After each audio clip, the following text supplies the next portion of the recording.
Hello बच्चों, मेरा नाम डॉक्टर कपिल जैन, आपका केमिस्ट्री प्रोफेसर, आपका केमिस्ट्री गुरु। अभी तक जो आपको परमाणु संरचना में मैंने लास्ट मेरी जो लेक्चर है उसमें बताया है, वो मैंने आपको बताया कि कैसे हाइड्रोजन स्पेक्ट्रम से रिलेटेड आपसे मुख्य कुछ बातें पूछी जा सकती हैं। उत्सर्जन स्पेक्ट्रम है और आपको रिट्ज फॉर्मूला भी मैंने बताया। आज इस लेक्चर में आप ये देखने जा रहे हैं कि रिट्ज फॉर्मूला का उपयोग क्या है और जो हाइड्रोजन स्पेक्ट्रम में उपस्थित स्पेक्ट्रम रेखाएं हैं, अगर उनकी संख्या निकालने के लिए आ जाए तो हम वो कैसे निकाल सकते हैं। तो शुरू करें बच्चों। चलिए, मैंने यहां पे लिखा हुआ है हाइड्रोजन स्पेक्ट्रम के ऊपर आधारित प्रश्न। हाइड्रोजन परमाणु के पाश्चन सीरीज की फर्स्ट लाइन, प्रथम रेखा, इसको हमने बोला है कि तरंग दैर्घ्य का मान क्या होगा। और देखिए, आपको रिडबर्ग जो स्थिरांक है, रिडबर्ग जो कांस्टेंट है, उसकी वैल्यू दे रखी है 109700 सेंटीमीटर इनवर्स। एग्जैक्ट वैल्यू मैंने आपको जो मेरा पिछला लेक्चर है उसमें बताई थी 109678 सेंटीमीटर इनवर्स। अब क्योंकि यहां 700 सेंटीमीटर इनवर्स दे रखी है, आप इसी का उपयोग करके मान निकालेंगे। तो देखिए, सॉल्व करते हैं। जो रिट्ज फॉर्मूला है ये हमने लिखा है 1/λ is equal to wave number is equal to r z square 1/n1 square minus 1/n2 square. ये देखिए, और यहां हाइड्रोजन परमाणु दे रखा है, तो हाइड्रोजन परमाणु इसके लिए तो z का मान 1 है और हाइड्रोजन परमाणु के पाश्चन सीरीज की प्रथम रेखा। तो क्या तुमको इसके लिए n1 और n2 का मान भी पता है क्या? हां, पाश्चन सीरीज लाइमन बार्मर पाश्चन, n1 का मान 3, n2 का मान 4। ये देखिए, ये संक्रमण हमको पता है। तो इससे मुझे यहां पर लैम्डा कैलकुलेट करनी है, तरंग दैर्घ्य। तो ये जितने भी मान हैं मैं यहां पे इस रिट्ज फॉर्मूला में सब्स्टिट्यूट कर दूंगा। तो देखिए, 1/λ is equal to r z तो हो जाएगा 1 का स्क्वायर और 1/n1 स्क्वायर, तो ये हो जाएगा 1/9 माइनस 1/n2 स्क्वायर, तो 1/16। ठीक है बच्चों, तो इसका मतलब 1/λ का मान r, और ब्रैकेट में जब आप इसको सॉल्व करोगे तो 16 माइनस 9 और डिवाइड बाय 16 इंटू 9, ऐसे सॉल्व करोगे और यहां से मैं लिख सकता हूं लैम्डा का मान। तो देखिए, ये तो हो जाएगा ऊपर 16 इंटू 9, ठीक है, और 16 माइनस 9 इसका मतलब कितना हो गया बच्चों? 7। तो ये 7r ऐसे नीचे आ जाएगा। ये देखिए, तो ये लैम्डा का मान आ गया और आप यहां पे r का मान प्रतिस्थापित कर दोगे तो r आपको दे रखा है 109700 सेंटीमीटर इनवर्स है, ऊपर जाएगा तो सेंटीमीटर हो जाएगा। ये देखिए, इसको आपको मीटर में परिवर्तित करना है तो आप इसको ऐसे करोगे, इंटू 10 की पावर -2 कर दोगे तो मीटर में परिवर्तित हो जाएगा। अच्छा, क्योंकि आंसर तुमको एंगस्ट्रॉम में दे रखा है तो हमको किसी भी तरीके से ये आंसर, इसको पूरा वैल्यू को सॉल्व करोगे और फिर 10 की पावर -10 मीटर में लाना पड़ेगा। तो तुम देखोगे ये आएगा 18750 इंटू 10 की पावर -10 मीटर। तो हम क्या इसको लिख सकते हैं क्या 18750 एंगस्ट्रॉम? हां, ये देखिए, तो ये तरंग दैर्घ्य का मान आ गया। यही आपसे पूछा गया था, पाश्चन सीरीज की फर्स्ट लाइन की तरंग दैर्घ्य हाइड्रोजन परमाणु के अंदर। तो इसलिए कौन सा आंसर सही होगा? ए आंसर सही होगा। ठीक है बच्चों, क्लियर है सभी बच्चों को? चलिए अगली प्रॉब्लम को देखते हैं। हाँ बच्चों, देखिए अगली प्रॉब्लम के ऊपर आ गए हैं। मुझे लगता है कि अब ये प्रॉब्लम तो आप खुद अटेम्प्ट कर पाओगे। परमाणुवीय हाइड्रोजन में बार्मर सीरीज के न्यूनतम तरंग दैर्घ्य का मान बताइए। और इसके लिए फिर आपको ऑप्शंस यहां पर दे रखे हैं। तो परमाणुवीय हाइड्रोजन, इसका मतलब मुझे हाइड्रोजन यहां पर दे रखा है जिसका जेड मुझे पता है, और बार्मर सीरीज का न्यूनतम तरंग दैर्घ्य है। तो बार्मर सीरीज का न्यूनतम तरंग दैर्ध्य, क्या मतलब हुआ इसका? न्यूनतम तरंग दैर्ध्य, इसका मतलब अधिकतम ऊर्जा, अर्थात अधिकतम ऊर्जा, ये देखिए। और अगर अधिकतम ऊर्जा है, न्यूनतम तरंग दैर्ध्य है, तो ये तो लास्ट लाइन है बच्चों, जिसके लिए हम जानते हैं कि N1 बार्मर सीरीज के लिए 2 होता है और N2 क्या होगा? इन्फिनिटी। ये देखिए, तो अब तो मुझे लगता है प्रॉब्लम बना सकते हैं। तो वीडियो को पॉज करके सबसे पहले आंसर बना लीजिए। हाँ बच्चों, तो चेक करते हैं आपने आंसर क्या बनाया। तो देखिए, अब मैं रिट्ज फॉर्मूला लगाऊंगा। तो जो रिट्ज फॉर्मूला है 1/λ is equal to R Z square. Obviously hydrogen है तो जेड एच का स्क्वायर लिख सकते हो, 1/n1 square minus 1/n2 square. ठीक है, तो यहां से 1/λ is equal to R, Z तो 1 है और 1/n1 तो ये 4 हो गया, माइनस 1/∞। ये देखिए, तो 1/∞ का तो कोई मतलब ही नहीं है। इसका मतलब 1/λ का मान r डिवाइड बाय 4 आ गया, या लैम्डा का मान 4 डिवाइडेड बाय r आ गया। r रिडबर्ग स्थिरांक है, तो यहां पे 4 डिवाइड बाय 109678 सेंटीमीटर इनवर्स। इसको आप सेंटीमीटर को ऊपर लिखोगे तो 4 डिवाइड बाय 109678 सेंटीमीटर हो जाएगा। इसको आप मीटर में परिवर्तित कर लो, तो ये 10 की पावर -2 से मल्टीप्लाई कर दो। ये हम जानते ही हैं, 1 मीटर में 100 सेंटीमीटर होते हैं। ये देखिए, यही होता है, नहीं होता है? तो इसका मतलब ये आपको मीटर में रिजल्ट मिलेगा। और देखिए, फिर एंगस्ट्रॉम में आंसर दे रखे हैं, तो आपको किसी भी तरीके से इसको 10 की पावर -10 मीटर में कन्वर्ट करना पड़ेगा। तो जो रिजल्ट आपको मिलेगा वो ये मिलेगा। देखिए, 3647 इंटू 10 की पावर -10 मीटर। ये क्या आ गई? आपको कैलकुलेट करने के लिए बोला गया था न्यूनतम तरंग दैर्ध्य।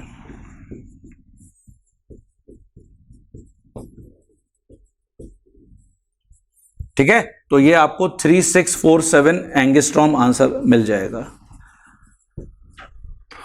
तो कहां दे रखा है ये आंसर? डी आंसर दे रखा है बच्चों, तो डी सही आंसर है। ठीक है, तो सभी ने यही बनाया था क्या? बिल्कुल, बहुत बढ़िया है अगर आपने यही बनाया था। और अगर नहीं बनाया तो चेक करिए कि कहां गलती हो गई। अगली प्रॉब्लम को देख लेते हैं। हाँ बच्चों, देखिए अगले क्वेश्चन के ऊपर आ गए हैं, अगले प्रश्न के ऊपर आ गए हैं। तो देखते हैं इसमें आपसे क्या पूछा जा रहा है। ये एक बहुत इंटरेस्टिंग प्रॉब्लम है। देखिए, लग तो इतनी लंबी चौड़ी रही है, आंसर 1 सेकेंड में आ जाएगा। हाइड्रोजन परमाणु ने अपनी न्यूनतम ऊर्जा अवस्था में एक फोटोन अवशोषित किया, जिससे हाइड्रोजन परमाणु अथवा इलेक्ट्रॉन, हाइड्रोजन के अंदर जो इलेक्ट्रॉन उपस्थित होता है, 5वें कोश में उत्तेजित हो गया। जब उत्तेजित परमाणु अपनी न्यूनतम ऊर्जा अवस्था में पुनः लौटा तो विजिबल क्वांटा का उत्सर्जन होगा यदि इलेक्ट्रॉन निम्नलिखित संक्रमण करता है। अर्थात जब 5वें कोश में गया था, जब वो वापस वहां से रिटर्न हुआ, डी एक्साइटेशन हुआ, तो उसको कौन से कोश में आना पड़ेगा अगर विजिबल क्वांटा का उत्सर्जन होगा? ये देखिए, क्या समझ में आ रहा है इस हिंट से? इस हिंट से समझ में आ रहा है कि ये तो विजिबल रीजन वाला फोटोन है। और विजिबल रीजन अर्थात कौन सी सीरीज? बार्मर सीरीज। ये देखिए, तो यहां इमीडिएटली हमको आंसर पता चल गया। विजिबल क्वांटा अर्थात विजिबल जो क्षेत्र है, जो रीजन है वाला फोटोन। और 5वें से ये निम्नतम ऊर्जा अवस्था में आया है, तो विजिबल क्षेत्र वाला फोटोन बार्मर सीरीज में मिलेगा। ये देखिए, और बार्मर सीरीज में मिलेगा, इसका मतलब क्या हुआ? N1 का मान आपको पता चल गया 2, और N2 तो पहले ही दे रखा है आपको 5। 5वें से जब द्वितीय कोश में यह संक्रमण होगा तो हमको विजिबल क्वांटा मिलेगा। तो इसलिए कहां पर दे रखा है ये आंसर? ये तो ए आंसर सही है। ये देखिए, तो 5वें से दूसरे में संक्रमण होना चाहिए यहां पे। तो ये तो आपका यही आंसर आ गया। समझ गए सभी बच्चे? क्लियर है? चलिए तो अगले प्रश्न के ऊपर आ जाते हैं। पहले ये लिख लीजिए अपनी कॉपी में। देखिए बच्चों, मैं अगले प्रश्न के ऊपर आ गया हूं। यह भी एक बहुत इंपॉर्टेंट प्रश्न है। यदि हाइड्रोजन परमाणु के लाइमन सीरीज की न्यूनतम तरंग दैर्ध्य का मान x है, तो हीलियम धनायन के बार्मर सीरीज की उच्चतम तरंग दैर्ध्य का मान बताओ। हमने जो हाइड्रोजन स्पेक्ट्रम पढ़ा है, जैसे बोहर के परमाणु मॉडल में मैंने आपको बताया कि बोहर का परमाणु मॉडल है तो हाइड्रोजन के ऊपर आधारित, लेकिन जितने भी वन इलेक्ट्रॉन सिस्टम हैं हम उनके ऊपर भी सारे फॉर्मूलाज को अप्लाई कर सकते हैं। तो यहां पर भी वही फंडा है कि जो हमारा हाइड्रोजन स्पेक्ट्रम है, अगर मैं उसकी जगह हीलियम धनायन, लिथियम +2, बेरिलियम +3 इनमें से कुछ भी ले लूं, तो हम जो भी हमने अभी कॉन्सेप्ट्स पढ़े हैं हाइड्रोजन स्पेक्ट्रम में, उनको हम इनमें से किसी भी वन इलेक्ट्रॉन सिस्टम के लिए अप्लाई कर सकते हैं। तो मैं करके बताता हूं आपको, ठीक है। सबसे पहले यहां दिया क्या गया है, तो देखिए दिया गया है जो हाइड्रोजन परमाणु है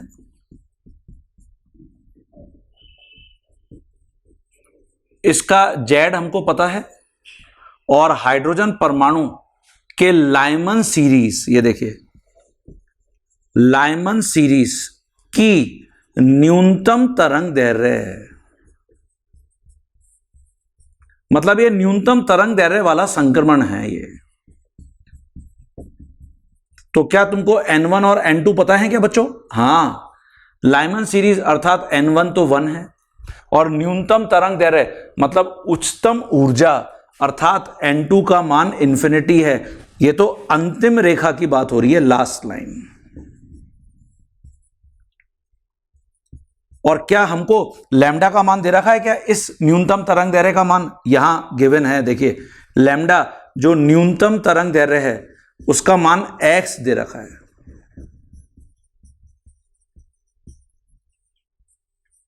ये x दे रखा है बच्चों। तो अब मैं जो रिट्ज फॉर्मूला है उसको अप्लाई करता हूं।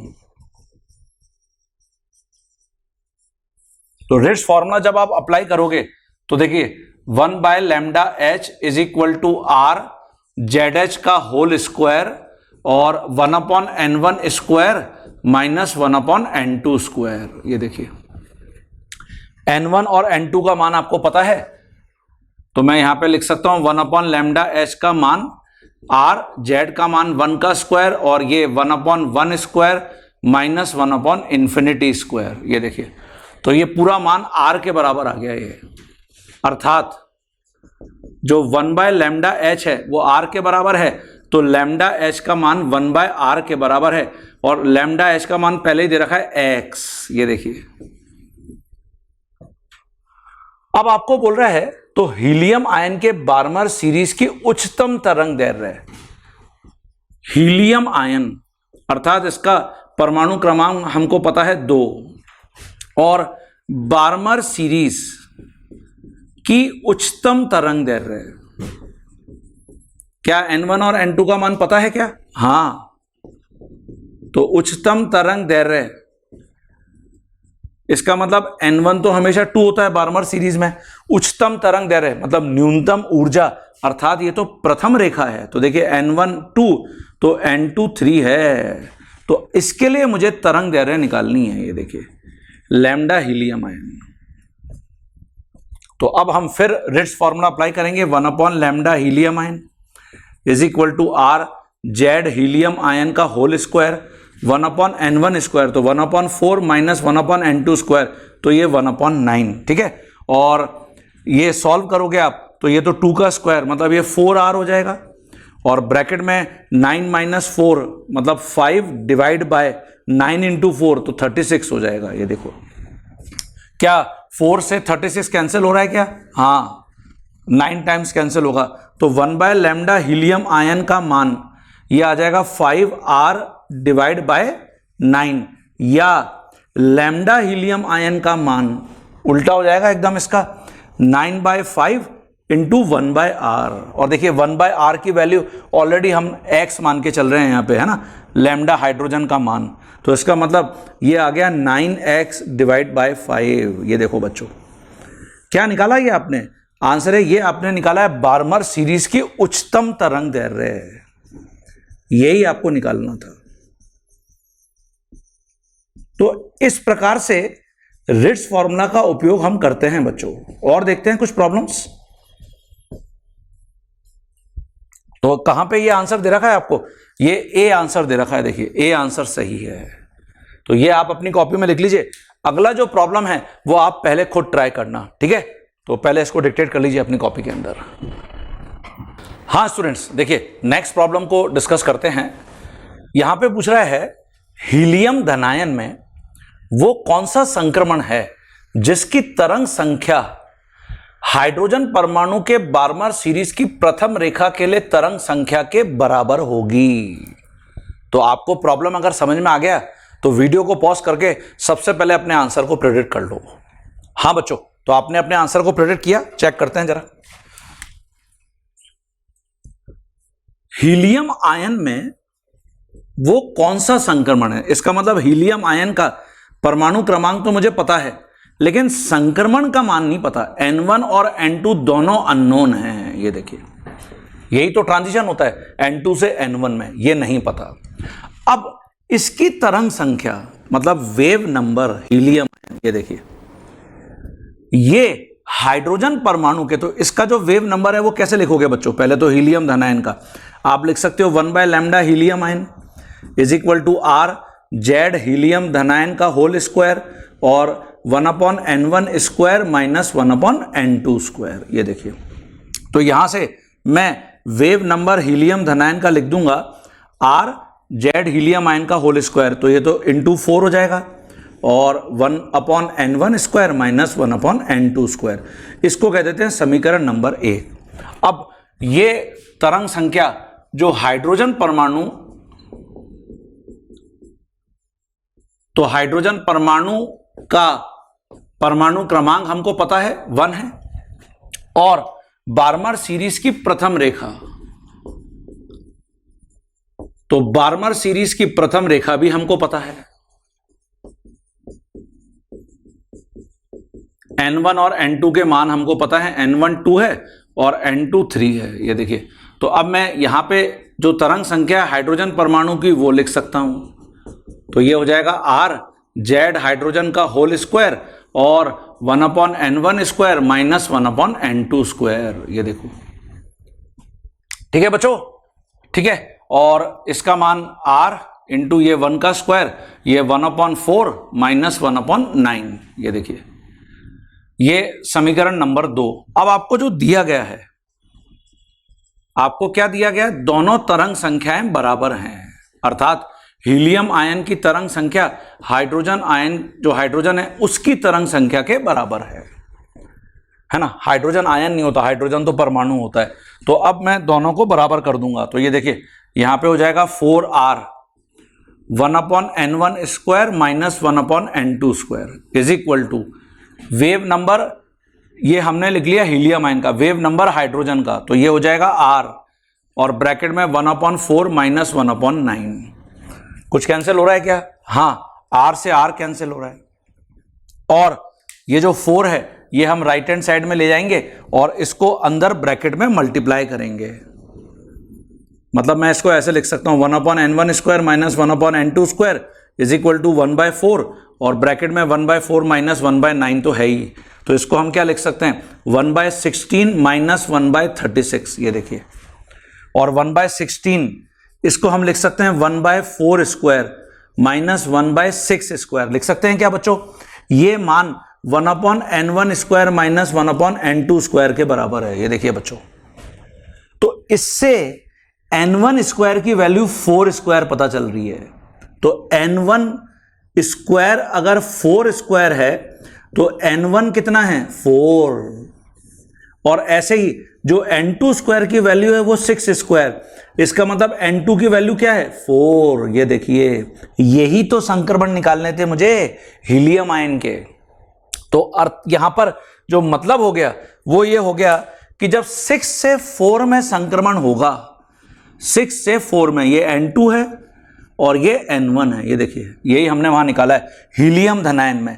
तो इसकी तरंग संख्या का मान जो हाइड्रोजन परमाणु की तरंग संख्या है, इसके लिए बार्मर सीरीज की प्रथम रेखा के तरंग संख्या के बराबर हो जाएगा। तो इसलिए बी सही आंसर है। ठीक है बच्चों, इंटरेस्टिंग प्रॉब्लम था, तुमने ट्राई किया, आंसर यही था तुम्हारा। अगर था तो बहुत बढ़िया, वेरी गुड, और नहीं था तो कोई दिक्कत की बात नहीं है, हमने ये प्रॉब्लम सीख लिया। चलिए अगली प्रॉब्लम के ऊपर आ जाते हैं। देखिए स्टूडेंट्स, जो अगला प्रॉब्लम है, अगला जो प्रश्न है वो भी एक बहुत इंटरेस्टिंग प्रॉब्लम है, और इससे एक हम देखिए डेरिवेशन भी कर लेते हैं, जो कॉन्सेप्ट आगे आपको बहुत हेल्प करेगा। ठीक है, हाइड्रोजन परमाणु के लिए उच्च ऊर्जा वाले संक्रमण की तरंग दैर्घ्य 91.2 नैनोमीटर है, तब हीलियम धनायन के लिए समान संक्रमण वाले संक्रमण की तरंग दैर्घ्य का मान क्या होगा? समान संक्रमण मतलब हाइड्रोजन परमाणु के लिए उच्च ऊर्जा वाले संक्रमण। क्या मुझे N1 और N2 का मान पता है? नहीं, उच्च ऊर्जा वाले संक्रमण है, लेकिन मुझे यह पता नहीं है कि N1 और N2 क्या है, क्योंकि कोई भी सीरीज नहीं गिवन है, लाइमन, बार्मर, पास्टन, कोई भी सीरीज गिवन नहीं है, तो कैसे N1 और N2 का मान पता कर सकते हैं? नहीं पता कर सकते। तो देखिए यहां जो हाइड्रोजन परमाणु है, हाइड्रोजन परमाणु, उसके लिए मुझे Z पता है, ZH का मान 1 है, N1 और N2 दोनों का मान अननोन है, नहीं पता। तो जो रिट्ज फॉर्मूला है उसको हम यहां पर अप्लाई करते हैं। 1/λh is equal to R ZH का होल स्क्वायर और 1/N1 square minus 1/N2 square. क्या मुझे लैम्डा H का मान पता है क्या? हां, ये पता है, 91.2 नैनोमीटर। ठीक है बच्चों, तो यहां से मैं क्या करता हूं, जो R 1/N1 square minus 1/N2 square का मान है वो लिख लेता हूं। देखिए 1/λh और इंटू 1/ZH का होल स्क्वायर। ऐसा क्यों किया है वो मैं आपको भी बताता हूं। अब हम क्या करते हैं, समान संक्रमण, ये देखिए समान संक्रमण कहां पर हो रहा है? हीलियम आयन में, हीलियम धनायन में, ये हीलियम आयन में हो रहा है समान संक्रमण। तो इसका मतलब मुझे हीलियम धनायन का परमाणु क्रमांक पता है 2, N1 N2 यहां भी नहीं पता, लेकिन यह पता चल गया कि जो N1 N2 यहां है वही N1 N2 वहां है। तो यहां समान संक्रमण का मतलब यही है, यहां जो संक्रमण है, ट्रांजिशन है, वो समान हाइड्रोजन परमाणु में भी है।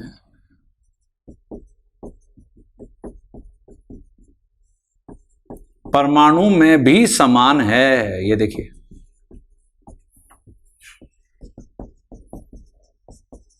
तो अब मैं अगर यहां पे लिखूंगा 1/λ हीलियम आयन, तो ये हो जाएगा R Z हीलियम आयन का होल स्क्वायर और 1/N1 square minus 1/N2 square. ये देखिए, तो यहां से फिर आप क्या कर सकते हैं, R into 1/N1 square minus 1/N2 square का मान निकाल लेंगे। तो 1/λ हीलियम आयन और इंटू 1/Z हीलियम आयन का होल स्क्वायर। ये देखिए, अब ये जो मान है बच्चों R और ब्रैकेट वाला, और ये जो मान है R और ब्रैकेट वाला, ये तो वैल्यू सेम है। तो इसका मतलब हम क्या कर सकते हैं, समीकरण 1 और समीकरण 2 को इक्वेट कर सकते हैं। ये देखिए, मतलब बराबर कर सकते हैं। तो इससे हमको ये मिल जाएगा, देखिए 1/λh इंटू 1/ZH का whole square is equal to 1/λ helium ion into 1/Z helium ion का होल स्क्वायर। और हमको निकालनी क्या थी, समान संक्रमण वाले जो संक्रमण की तरंग दैर्घ्य है हीलियम आयन में, वो निकालनी थी, मतलब लैम्डा हीलियम आयन निकालना है। तो मैं लैम्डा हीलियम आयन को देखो ऐसे लिख सकता हूं क्या, ये हो जाएगा लैम्डा हीलियम आयन, इसको लेफ्ट हैंड साइड में लिया है, divide by lambda H is equal to ZH, right hand side में ऊपर चला जाएगा, ZH का square divide by Z helium ion का स्क्वायर। क्यों बच्चों, क्या लैम्डा H का मान पता है क्या? हाँ, तो देखिए यहां से लैम्डा हीलियम आयन आ जाएगा, ये हो जाएगा लैम्डा H इंटू ZH का whole square divide by Z helium ion का होल स्क्वायर। तो 91.2 नैनोमीटर मल्टीप्लाई बाय 1 का स्क्वायर और डिवाइड बाय 2 का स्क्वायर मतलब 4, ये आंसर आ गया। यही तो निकालना था आपको। तो इसलिए ये आंसर कहां दे रखा है, 91.2 डिवाइड बाय 4, तो आंसर ए दे रखा है। अब डेरिवेशन कहां किया, देखिए ये डेरिवेशन है, ये देखिए इसको ऐसे बॉक्स में लिख रहा हूं मैं। देखिए समान संक्रमण जब भी होंगे के लिए, क्या देखा तुमने यहां पे, लैम्डा हीलियम ऊपर है तो और डिवाइड बाय लैम्डा एच है, तो इसको मैं लैम्डा 1 और इसको लैम्डा 2 मान लेता हूं। तो देखिए लैम्डा 1 बटा लैम्डा 2 इज इक्वल टू, तो यहां पे जेड एच ऊपर है तो इसका मतलब ये हो जाएगा Z2 का whole square divide bye Z1 का होल स्क्वायर। अच्छा, क्या लैम्डा और तरंग संख्या व्युत्क्रमानुपाती होती है? हाँ, तो इसका मतलब अगर लैम्डा 1 ऊपर है तो ऑब्वियसली यहां पे तरंग संख्या 2 ऊपर आएगी बटे तरंग संख्या 1। ये देखिए, तो समान संक्रमण जब भी होगा दो अलग अलग प्रजातियों में, हम ये समीकरण का डायरेक्ट उपयोग कर पाएंगे। लैम्डा 1 बटा lambda 2 is equal to wave number 2 divide by wave number 1, और अगर वेव नंबर 2 ऊपर है तो Z2 ऊपर है। इसी से हमने डिराइव किया है बच्चों ये। अरे समझ में आ गया सभी बच्चों को? तो चलिए एक दूसरी प्रॉब्लम समान संक्रमण के लिए आपको देता हूं, देखते हैं आप वो अटेम्प्ट कर पाएंगे क्या। पहले ये लिख लीजिए सभी बच्चे। हाँ बच्चों, तो देखिए अगली प्रॉब्लम के ऊपर मैं आ गया हूं। मैं चाहूंगा कि इस प्रॉब्लम को सबसे पहले आप अटेंड कर लीजिए, मैं समझा देता हूं आपको प्रॉब्लम।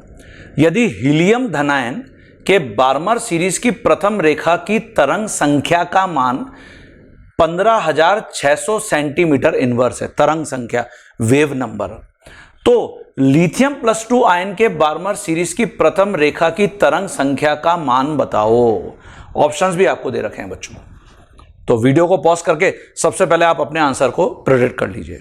हाँ बच्चों, देखें जरा क्या किया आपने। हीलियम धनायन, इसका मतलब जेड हीलियम धनायन हमको पता है 2 है, और बार्मर सीरीज की प्रथम रेखा, तो बार्मर सीरीज की प्रथम रेखा अर्थात N1 और N2 का मान भी पता है, तो N1 का मान 2 है और N2 का मान 3 है, जिसके लिए मुझे तरंग संख्या दे रखी है। तो वेव नंबर दे रखा है 15,600 सेंटीमीटर इनवर्स। अब मुझे क्या बोल रहा है, समान संक्रमण कहां पे हो रहा है, लिथियम +2 में, लिथियम +2 में। तो लिथियम +2 के लिए जो Z है वो हमको पता है 3 होता है, और समान संक्रमण है तो इसका मतलब बार्मर सीरीज की प्रथम रेखा ही है। तो अभी आपको मैंने बताया था, देखिए क्या समान संक्रमण के लिए क्या बताया था बच्चों, ये फॉर्मूला बताया था। देखिए लैम्डा 1 बटा lambda 2 is equal to wave number 2 divide by wave number 1 is equal to Z2 का whole square divide bye Z1 का होल स्क्वायर। माने अगर लैम्डा 1 ऊपर है तो वेव नंबर 2 ऊपर होगा, तो Z2 ऊपर होगा। इसका क्या मतलब, अब लैम्डा 1 लैम्डा 2 से तो मुझे कोई मतलब है नहीं, क्योंकि मुझे तो एक की तरंग संख्या दे रखी है, दूसरे की निकालनी है। किसकी निकालनी है, मुझे यहां पे लिथियम +2 की निकालनी है। ठीक है बच्चों, तो देखिए मैं इसको ऐसे लिख लेता हूं, देयरफॉर वेव नंबर लिथियम +2 का divide by wave number helium plus का, है ना, इज इक्वल टू, अब लिथियम +2 अगर ऊपर है तो इसका मतलब इसका परमाणु क्रमांक भी ऊपर ही होगा। ये देखिए,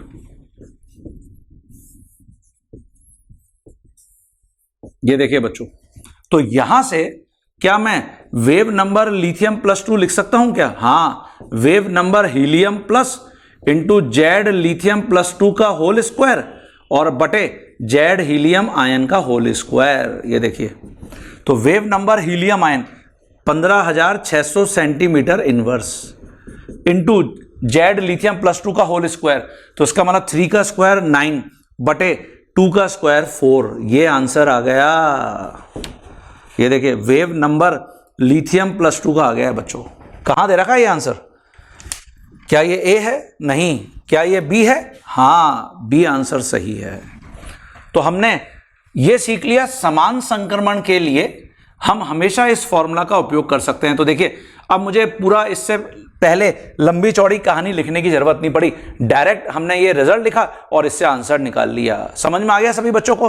तो जब भी समान संक्रमण की बात होगी हम इस कॉन्सेप्ट को यूज कर सकते हैं। चलिए, स्पेक्ट्रम रेखाओं की संख्या, इसके ऊपर भी मैंने आपको एक फॉर्मूला बताया था, इससे संबंधित प्रॉब्लम अटेंड करते हैं। ये लिख लीजिए सभी। देखिए बच्चों, नेक्स्ट प्रॉब्लम के ऊपर मैं आ गया हूं। हाइड्रोजन स्पेक्ट्रम में यदि हाइड्रोजन परमाणु का इलेक्ट्रॉन n=4 से n=1 कोश में जंप करता है, जंपिंग मतलब ट्रांजिशन या संक्रमण करता है, तो संक्रमण के दौरान कितनी स्पेक्ट्रम रेखाएं प्राप्त होंगी? स्पेक्ट्रम रेखाओं की संख्या देखिए,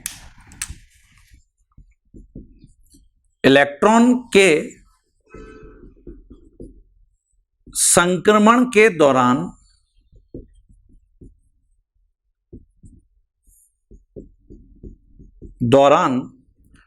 स्पेक्ट्रम रेखाओं की संख्या।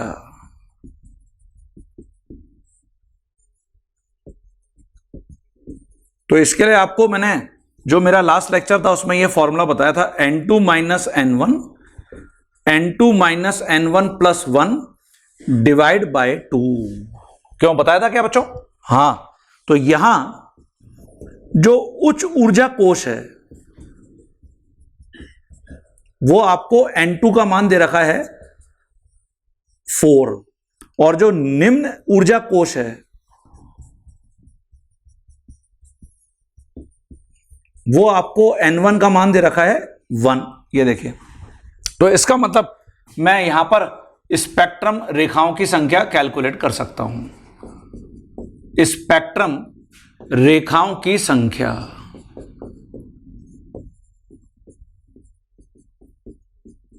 तो जो स्पेक्ट्रम रेखाओं की संख्या हो जाएगी वो ये हो जाएगी यहां पर 4 - 1 + 1 और डिवाइड बाय 2। तो 1 से 1 कैंसिल हो जाएगा, तो ये हो जाएगा 3 × 4 डिवाइड बाय 2। तो कितनी स्पेक्ट्रम रेखाएं आ जाएंगी? 6 आ जाएंगी। ये देखिए, तो इसलिए 6 सही आंसर है। अच्छा, क्योंकि यहां पर जो निम्न ऊर्जा कोश है वो 1 है, तो इसको हम ग्राउंड स्टेट भी बोलते हैं, निम्नतम ऊर्जा कोश है ना। तो यदि n1 का मान हमेशा 1 है, वैसे तो कुछ भी हो सकता है, लेकिन अगर हमेशा 1 दे रखा है, हमेशा 1 है, तब ये जो सूत्र है, उपरोक्त फॉर्मूला, ये देखिए हम ऐसे लिख सकते हैं। कैसे? मैं मान लेता हूं कि जो n2 है वो n है, उच्च ऊर्जा कोश,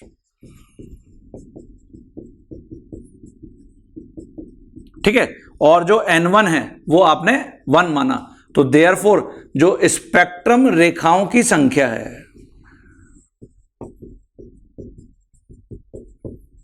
स्पेक्ट्रम रेखाओं की संख्या कितनी हो जाएगी बच्चों?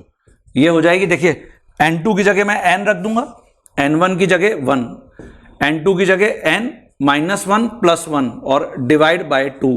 1 से 1 कैंसिल हो गया, तो देखिए फॉर्मूला ये आ गया n × n - 1 डिवाइड बाय 2। तो जब भी n1 का मान 1 दे रखा है, आप इस सूत्र को डायरेक्ट उपयोग में ला सकते हो। ये ठीक है बच्चों, क्लियर हुआ क्या सभी बच्चों को? तो ये बच्चों मैंने आज आपको हाइड्रोजन स्पेक्ट्रम या उससे रिलेटेड जो कॉन्सेप्ट्स थे, Lyman, Barmer, पाश्चन, bracket, P fund, हम फ्री सीरीज, उनसे संबंधित किस प्रकार की प्रॉब्लम मुख्यतः आपको देखने को मिल सकती हैं वो बता दी हैं। और ये मैं पूरी उम्मीद कर रहा हूं कि आपको अब एकदम कॉन्फिडेंस आ गया है कि किस प्रकार से रिट्ज फॉर्मूला का उपयोग कर सकते हैं अलग अलग तरीके से।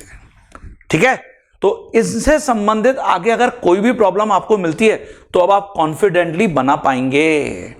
तो अगला जो लेक्चर अब आप मेरा देखने जा रहे हैं उसमें डी ब्रोगली का जो तरंग दैर्ध्य है, हाइजेनबर्ग का अनिश्चितता सिद्धांत, ये मैं बताऊंगा और इनसे संबंधित प्रॉब्लम मैं आपको बताता हुआ दिखूंगा। तो ये सारे पॉइंट्स आप अपनी कॉपी में डिक्टेट करते जा रहे हैं, सारे प्रॉब्लम्स आप अपनी कॉपी में डिक्टेट करते जा रहे हैं। अच्छा, जब ये चैप्टर खत्म होगा तो आगे आप देखेंगे कि और बहुत सारी प्रॉब्लम हमारे जो टीचर्स हैं वो आपको सॉल्व करते हुए दिखेंगे हाइड्रोजन परमाणु से संबंधित। आपको सारे डायलॉग्स एकदम क्लियर होंगे, तो वो प्रॉब्लम आपकी चॉइस होगी। आप हर प्रॉब्लम को पहले खुद बनाएंगे और हमारे जो टीचर्स ने उनके स्टैंडर्ड सॉल्यूशंस रिकॉर्ड कर रखे हैं, वो सॉल्यूशंस आप फिर देखकर अपने आंसर को वेरीफाई करेंगे। ठीक है बच्चों, तो मुझे लग रहा है कि इस कोर्स में आपने जो ज्वाइन किया है, आपको पढ़ के फिजिक्स, केमिस्ट्री और बायोलॉजी में बहुत मजा आ रहा होगा। सही बोल रहा हूं मैं? तो चलिए अगली क्लास में मिलते हैं इसी चैप्टर के अंदर परमाणु संरचना में डी ब्रोगली तरंग दैर्ध्य और हाइजेनबर्ग अनिश्चितता सिद्धांत के साथ। तो मेरे साथ केमिस्ट्री को एंजॉय करते रहिए और मेहनत करते रहिए। Thank you, bye bye, take care.